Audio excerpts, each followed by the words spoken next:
Okay, I'll quickly summarize the points that I didn't have time to finish in the morning. So this lecture can be spliced onto the end of that. I've finished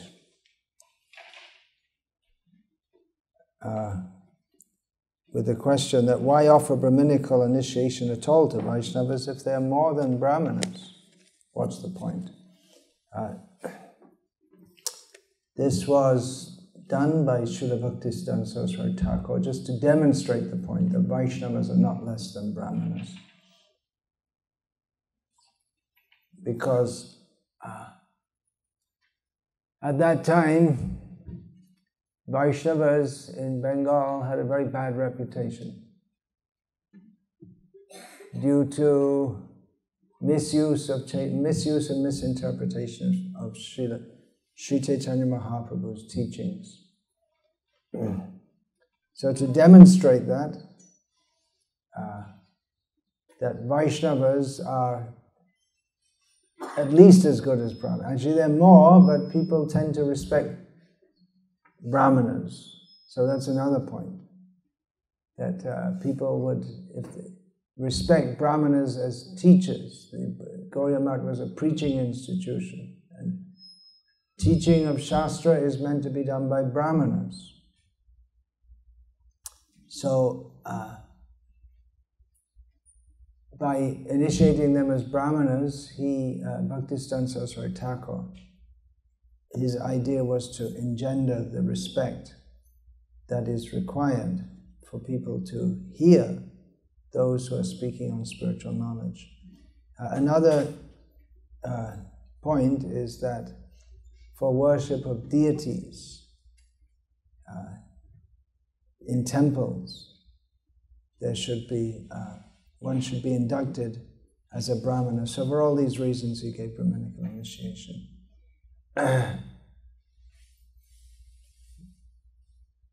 Nowadays, in India, that respect which is given to Brahmanas has much decreased. And here in the West is not a factor at all.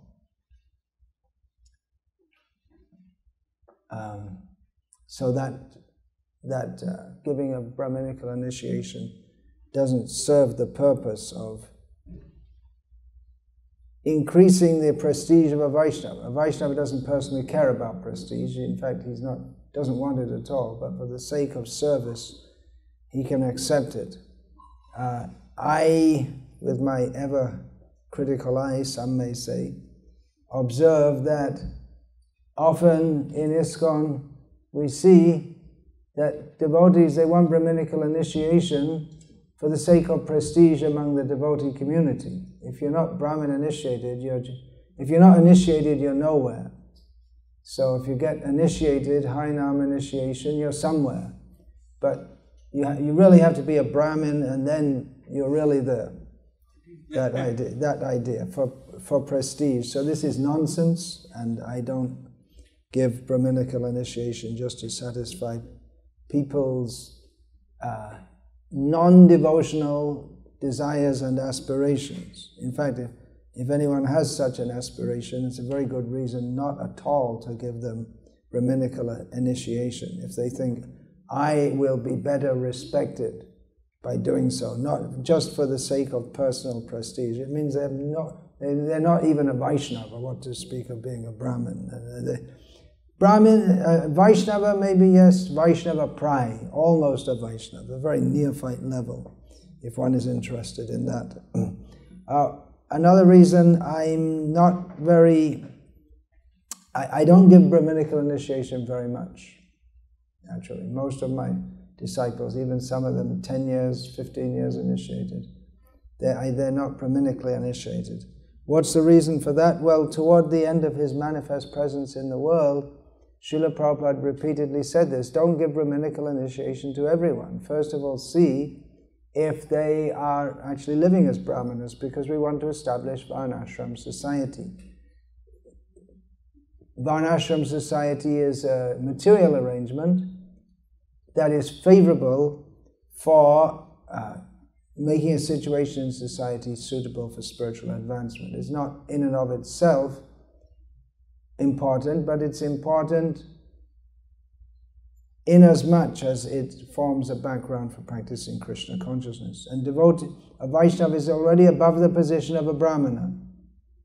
So there's no real need for him to be initiated as a Brahmana, but he may be initiated if he can properly show the function of a Brahmana, to show how there should be Brahmanas in human society. But other Vaishnavas in Vaishnava society may take up the roles of Kshatriyas or Vaishyas or Shudras. Not that a Vaishnava is a Brahmana or a Kshatriya or a Vaishya or a Shudra, but they may take up such roles to show how Swakarmana tamabhyacha siddhing vindati manava. How people, by following their duties in human society, their role as a Brahman, Kshatriya, Vaishya, Shudra, they may attain the perfection of life by doing so in Krishna consciousness. But if we just make everyone a Brahmana, then what's the meaning of that?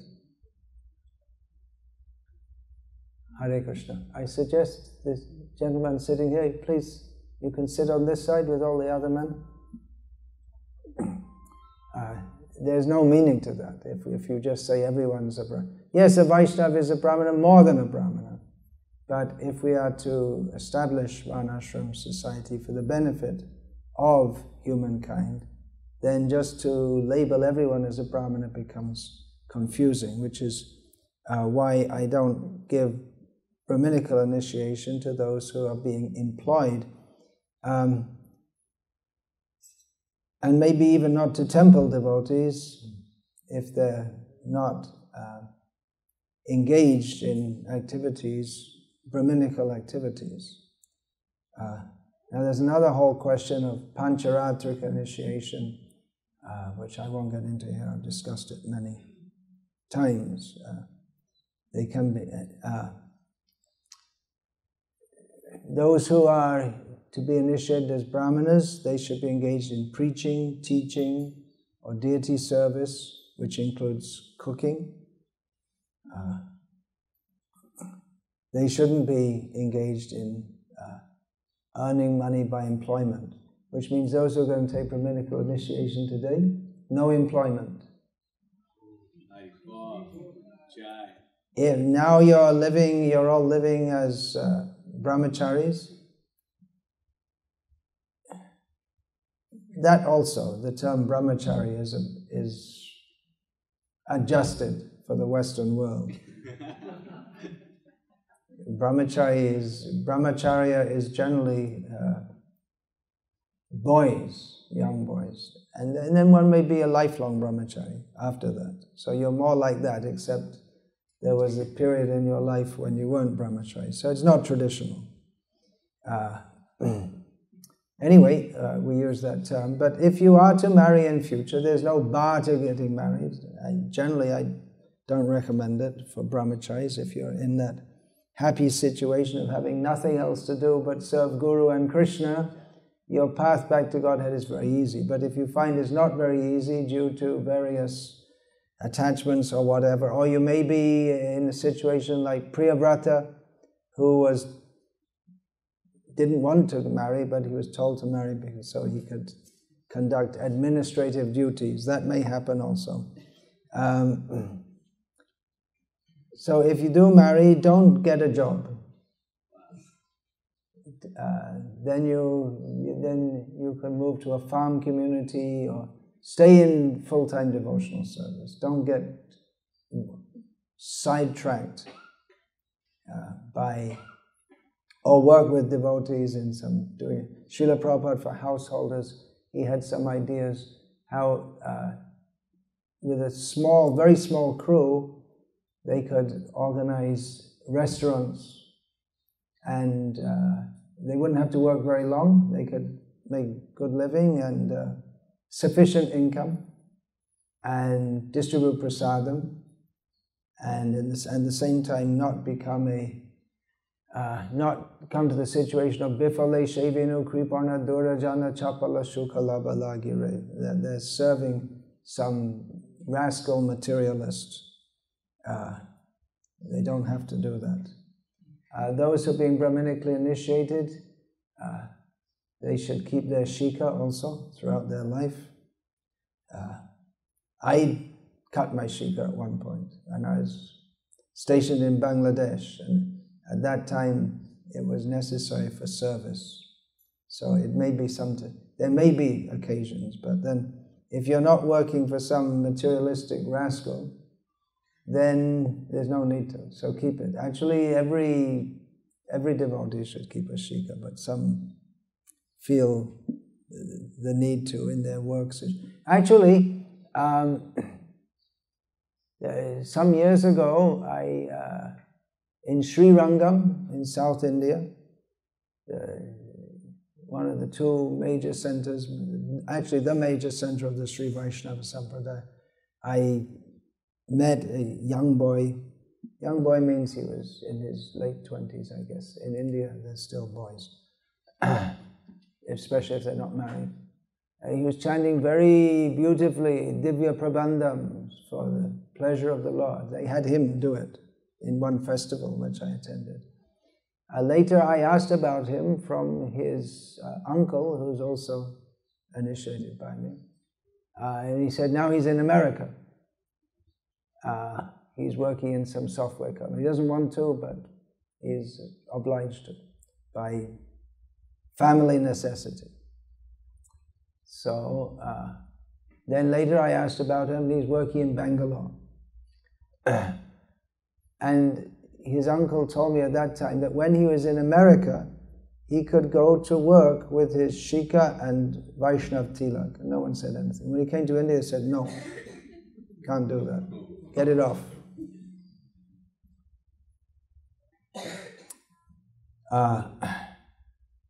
Now another condition I've given here, or a point about Brahminical initiation I've written, it's there on my website. Brahminical initiation may be offered with first initiation, along with first initiation, to men, or quickly after first initiation, to men who having received smarta upanayanam, those who've received it know what that is,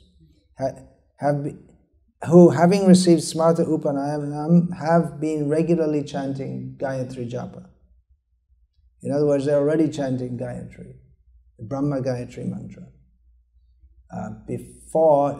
before coming to Krishna consciousness in the line of Srila Prabhupada. Such initiation is not in recognition of any supposedly special status, but to save them from smarta attachments. In other words, there's a lot of stuff there. One thing is that they're chanting Gayatri, but with smarta misunderstandings.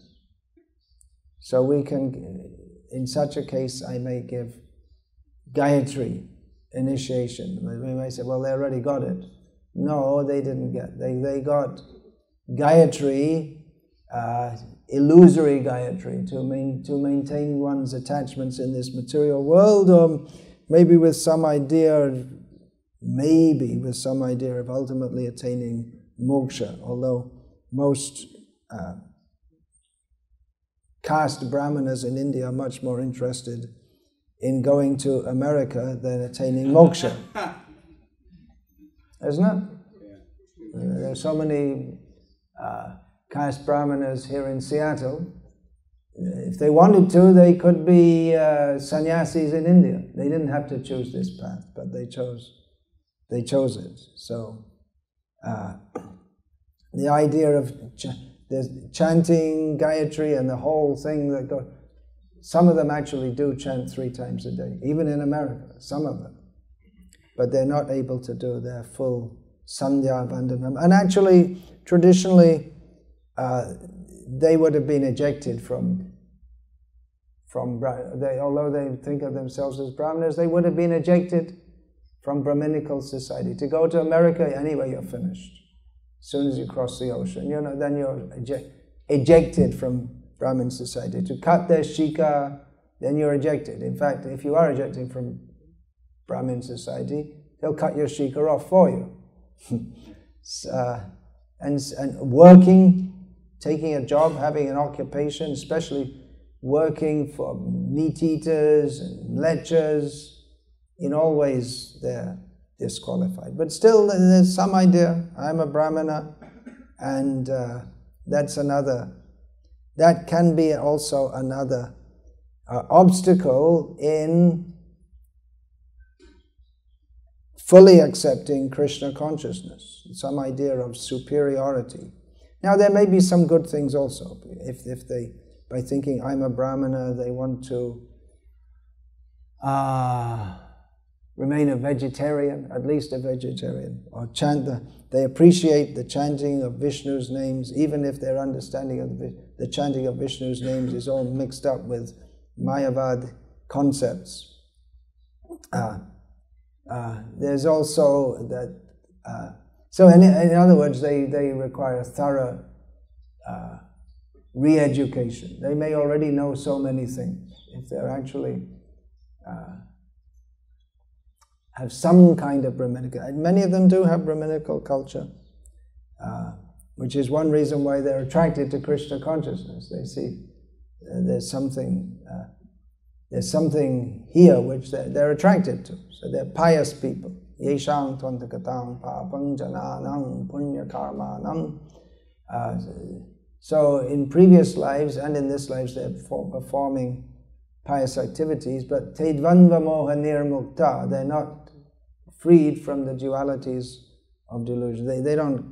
They're still in materialistic consciousness. So pious but in materialistic consciousness.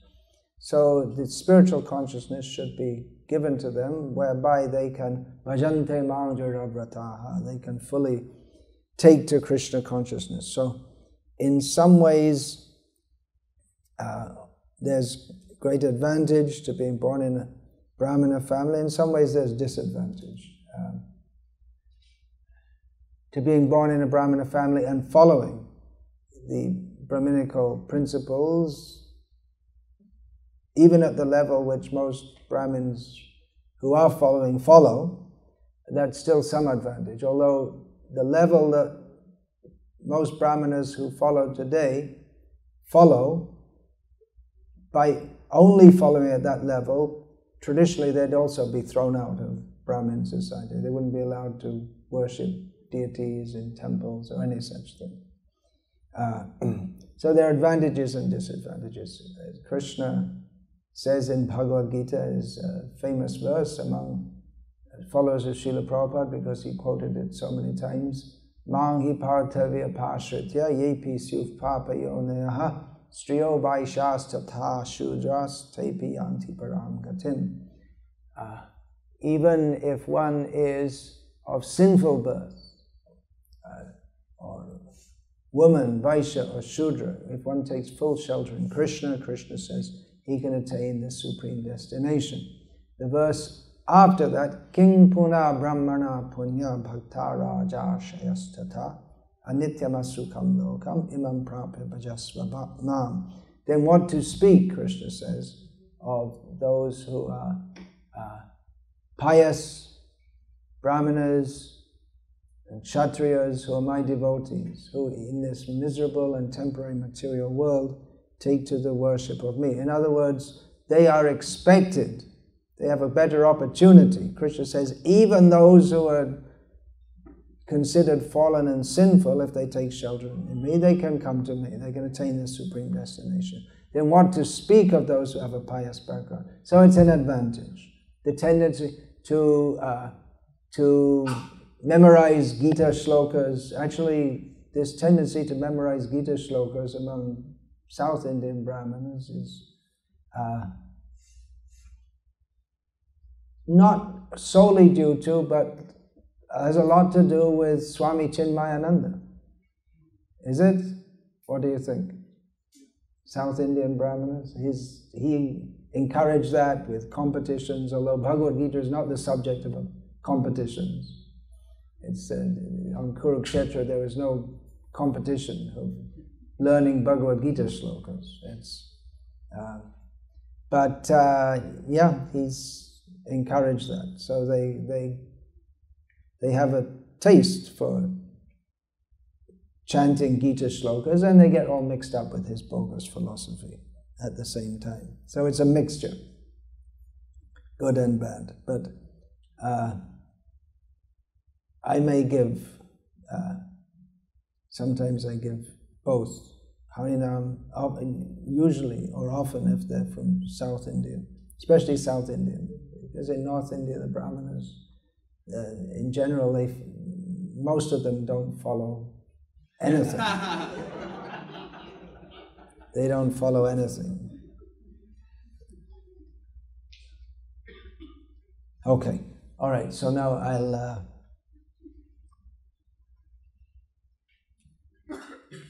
call those devotees who are going to take Harinam initiation.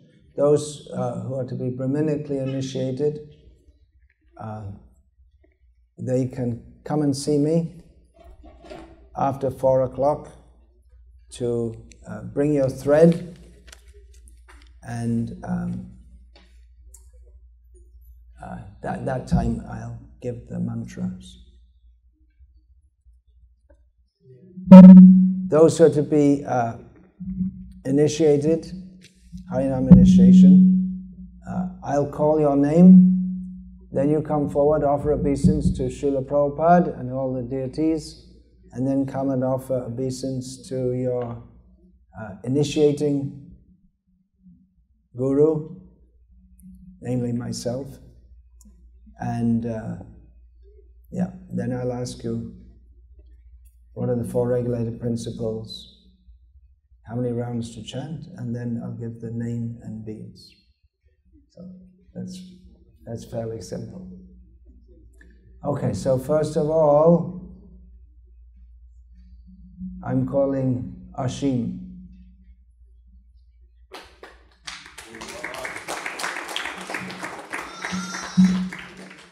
Ashim, mane Shim Keta Parana. It's a joke in Bengali, but you don't know Bengali. Next, please be ready. You can, because it takes a little time to do all this, to go around. Yeah, Nihal.